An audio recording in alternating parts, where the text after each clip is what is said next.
Welcome to the Get to the Root podcast, where we build your health from the ground up. At Root Functional Medicine, we're on a mission to bring sustainable and validated functional medicine to the world. As a team of doctors and dietitians, we are dedicated to treating gut health, hormones, autoimmune conditions, and metabolic health at the root cause through advanced testing, food as medicine, and telehealth programs. For years, we've been helping people get to the root of their health concerns. Now, we're here to share our knowledge so you can benefit too. Stay tuned and join us as we get to the root.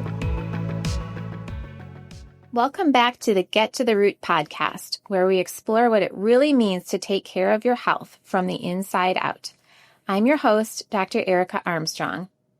One of our taglines has always been health from the ground up, and that means a few things. Helping people get to the root cause of their symptoms, feeling grounded with nervous system regulation and support, and encouraging them to eat more foods that come from the earth. When I first started Root, I knew I wanted to use food as medicine as a first-line treatment, not an afterthought. So today we're talking about food as medicine in the garden.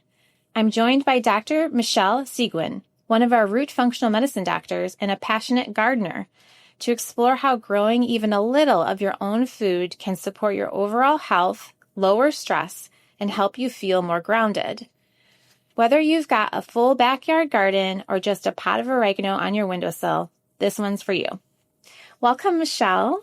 Can you share with the audience what inspired your passion for gardening and maybe a little how it's deepened your understanding of food as medicine? Oh, thank you so much, Erica. I really appreciate this opportunity. And as we'll talk about, I love this topic. It's something very near and dear to my heart. I'd say gardening has always been a part of my life in some way, though it wasn't always the focal point that it is today.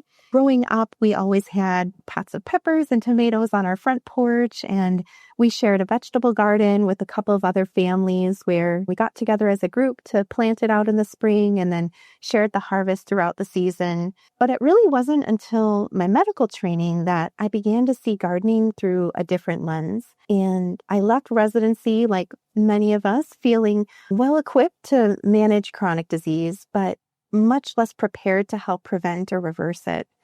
And that realization really led me on a path of discovery and learning just about the power of food as medicine, and took me to different conferences in functional medicine, lifestyle medicine, culinary medicine. And I just found that I wanted to understand food not just as the nutrients, but also as a powerful tool for healing.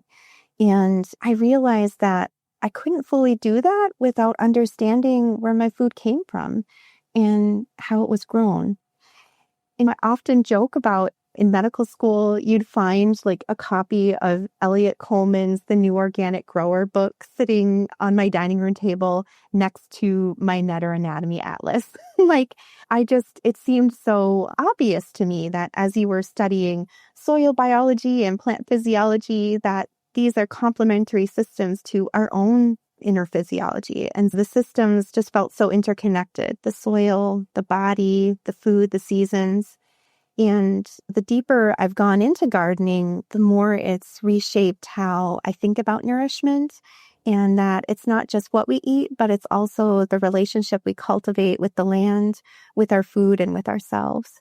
Thank you, Michelle. That's wonderful. This has been part of your journey since early in medical school, and a very quick realization early in your training. What are some of the biggest health benefits of growing your own food? Yeah, so there are so many, but what I love most is that even just the smallest act of growing a pot of herbs or a single tomato plant can really create a ripple effect in someone's health and kind of in their daily lives. And one of the biggest benefits that I see as a physician is an increase in dietary diversity. So people who garden, they naturally tend to eat more fruits and vegetables and also more variety. And there's a lot of research to show that gardeners are more likely to meet their daily recommendations for fruit and vegetable intake compared to non-gardeners. And I think that's intuitive, right? Like, we like to eat what we grow. And so growing something often also invites curiosity And it makes you more likely to try new ingredients and to cook at home more often. And from a medical perspective, that variety in our diet really matters because a diverse diet is also what feeds a diverse gut microbiome, which supports everything from digestion to immune function and metabolic health, inflammation. And I often like to reference the American Gut Project, which was a really cool study. It was a large-scale citizen science study, actually, where thousands of people sent in samples to analyze their microbiomes. And what they found was that people who ate more than 30 different types of plants per week had significantly greater microbial diversity in their guts than those who ate fewer than 10. That diversity is linked, as we talked about, to better metabolic health markers, reduced inflammation, and just overall kind of resilience.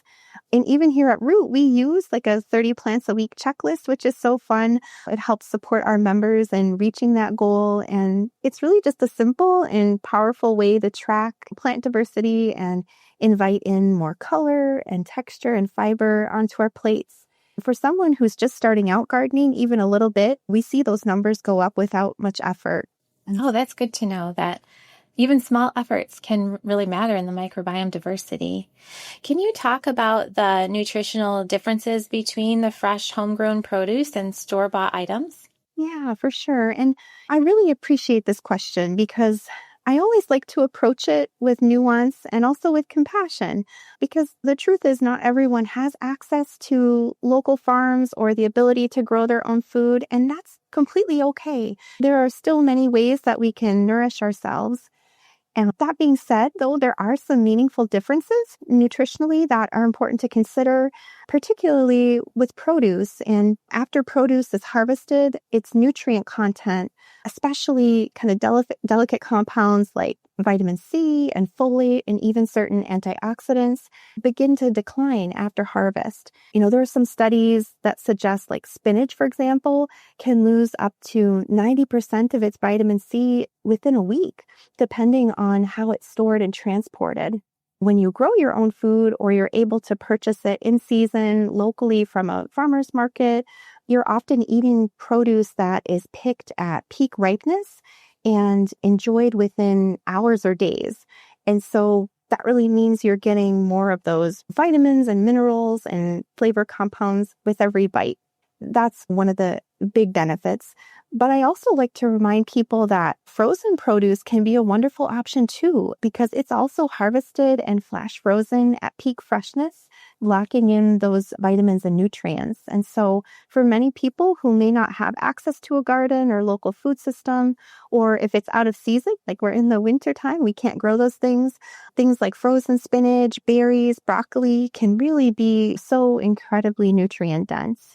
That's a great point. I'm glad you brought that up about the frozen produce, and it can be more cost-effective way too.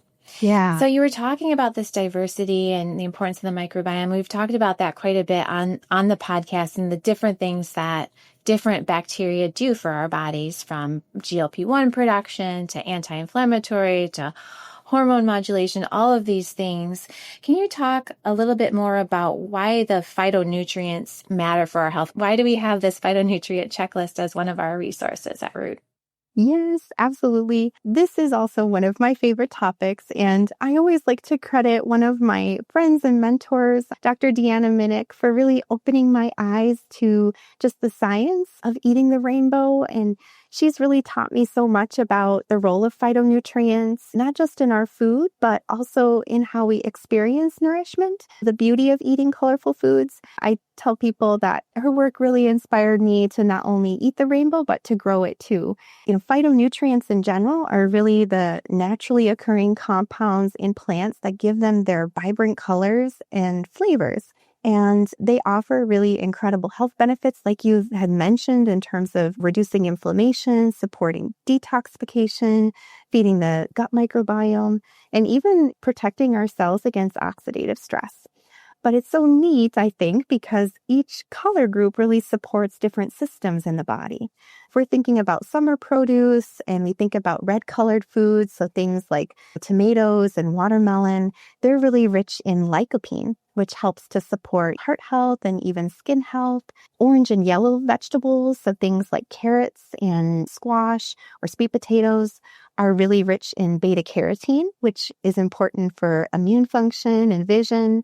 The greens are going to be full of chlorophyll and sulforaphane, which can be really helpful for detoxification support. And then the blue purple is actually my favorite pigment because it's the least occurring naturally in most people are usually deficient in getting blue purple. So I always seek it out and I'm always trying to grow more purple vegetables, but they contain anthocyanins, which are really important for anti-inflammatory benefits, but also for brain and cognitive health. So I always think about purple in the brain.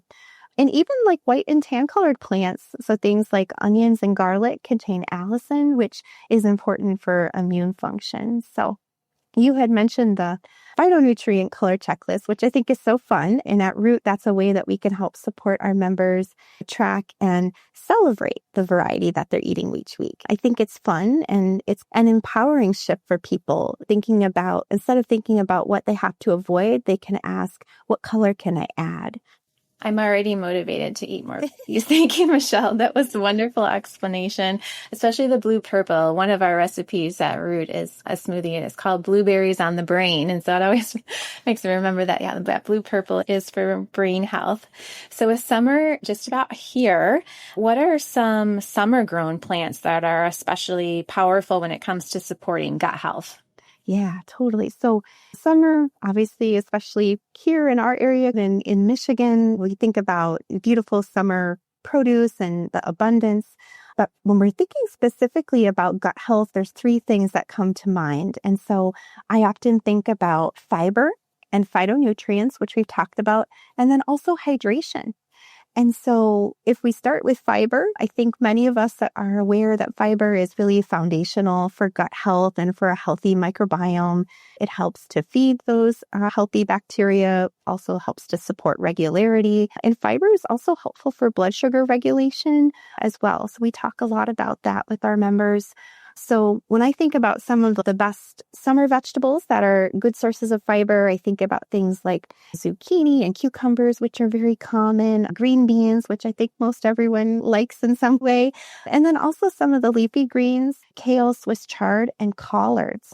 I grow collards a lot because I enjoy them, but also I never realized that 1 cup of cooked collards equals 9 grams of fiber. So it's really like a great fiber source. All of these are really great ways to try to help boost that fiber intake and help support our gut and the microbes.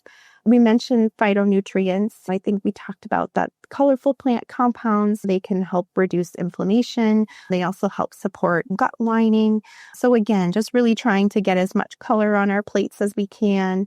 I think about summertime, getting tomatoes, different colored bell peppers, berries, an eggplant, another one of those blue-purple options.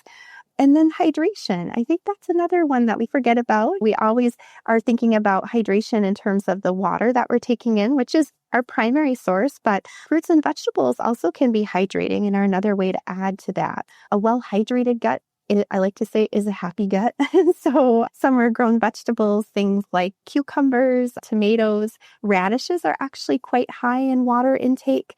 And even some fun vegetables, things like okra, which actually is unique in that it has more of a mucilaginous kind of gut-soothing properties, which can help it keep digestion smooth and support protective mucus layer. So all of those are nice options to think about in the summer. Wonderful. And then another area is herbs. So those are often overlooked in nutrition. What are a few of your favorite medicinal herbs to grow and what makes them so impactful? Yeah, I love this question too. And I agree. It's true. Like herbs are an afterthought when we think about nutrition, but they're really incredibly powerful and in many ways deeply accessible to people.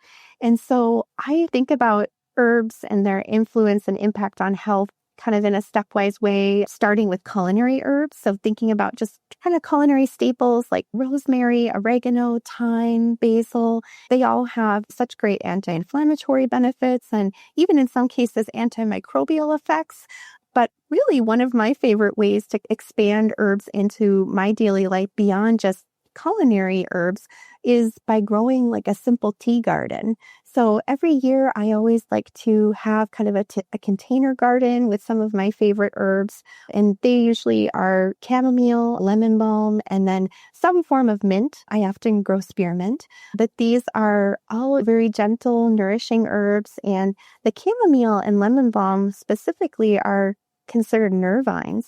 So they help to calm the nervous system, but chamomile can also be incredibly gut friendly. It helps in terms of soothing the digestive tract and can actually help reduce some of that spasm that people experience. So chamomile can be really helpful for things like gas and bloating. But what I love about these is they're just very easy to grow. They're container friendly, multi-purpose.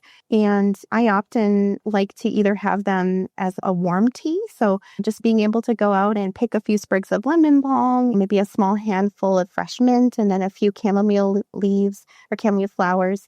You can either have it hot, steep for 5 to 7 minutes, or you could do like a cold infusion for more of like an herbal tea that we would drink chilled in the summer, which can be really nice and calming, cooling, and soothing on those hot days. Those are all great ideas. Let's talk about one of my favorite spices, oregano. Yeah. I feel like you can put oregano on just about anything. Right. But yeah, it's really powerful. How can people use it for health support? Yeah, absolutely. Like you mentioned, oregano is a favorite, especially around here at Root, and for good reason. It's really a wonderful culinary herb. It's a classic that you'll find in like Italian seasoning blends or sprinkled over pizza or pasta or things like that. But I was looking through our spring recipe guide just to kind of see what things we're featuring right now, and I saw that oregano was featured in one of our recipes currently. So it's the apple chicken burger with the kohlrabi sauce. So I think in that case, the oregano kind of adds a really nice earthy, savory element to the sweetness of the apple and the crunch of the slaw. But beyond the culinary use, oregano has some pretty amazing health benefits, especially when it comes to the gut microbiome. And that's where we often use it. It has pretty potent antimicrobial properties, which helps to reduce unwanted bacteria or even yeast in the gut. So it makes it really useful for working with patients that may have signs of microbial imbalances or what we consider dysbiosis. And in a more potent form, we actually use forms of oregano oil in targeted protocols, and just depends on the person and the circumstances. But I love to remind people that even fresh and dried herbs still carry some of those supportive components, but just more in a gentler kind of food-based form. But it's definitely something as a tool we use here at Root. Yes, I like to sprinkle it on roasted veggies too. Yeah, that's a great option. What role does gardening itself, like hands in the dirt, time outdoors, play in supporting mental and physical well-being? Yeah, I think this is such a great question too. And gardening is such a beautiful example of how healing often happens in kind of those quieter, everyday things, right? It gives us fresh, nutrient-dense food, which we've talked a lot about today, but also the act of gardening itself can be really deeply therapeutic for people. And from a clinical perspective, gardening checks a lot of boxes. It's a form of physical activity. It's time in nature. It's a powerful tool for stress regulation. So whether you're outdoors surrounded by green space or digging in the soil, tending to plants, we're activating our parasympathetic nervous system, that rest and digest state that really helps support vagal tone and regulate everything from digestion to mood. And it's a topic that we all talk about with our patients. And one other fascinating thing about spending time in the garden in the soil is there's actually a bacterium that's a soil-dwelling bacterium called Mycobacterium vacca that studies have shown help to stimulate serotonin production and can reduce kind of anxiety-like behavior by interacting with the gut-brain axis. And so the act of physically getting your hands in the dirt can literally help support your mental and emotional well-being. Maybe that's a big reason of why gardening is calming. Yeah, Probably a combination, but that's really interesting scientific fact too. Yeah. For someone just getting started, what are some easy, kind of low maintenance herbs or vegetables you'd recommend starting with? Yeah. So I think if you're just getting started, gardening doesn't have to feel overwhelming. And as we've said, even just the most impactful plants are sometimes the simplest to grow, and containers on a porch or a windowsill are a great place to start. So I would say like 3 that I really like. The first would be cherry tomatoes, especially sun golds, if you can find that variety. They're just bright and sweet and honestly just magical. Like when you think about summer, you can pick them straight from the vine as a snack or toss them into salads. Or one of my favorite ways is slow roasting them with olive oil to make like a confit that you could spoon over like a root nourish bowl or onto avocado toast. But cherry tomatoes are very easy to tend, easy to have in containers. So that would be one. The second one, if you're looking for greens, would be Swiss chard.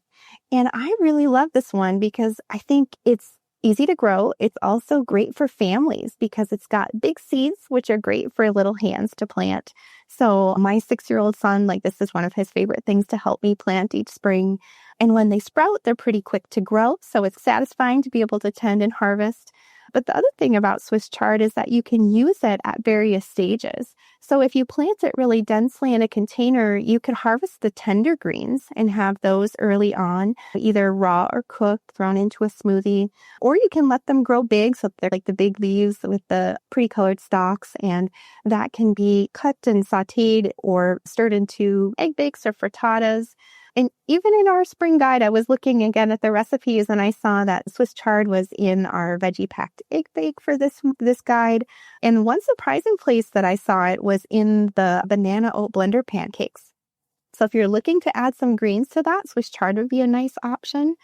And then as far as the last, I would say mint. I just think it's a great option. It's really easy to grow, almost too easy. Like it's best to be in the container, otherwise it will spread in your garden.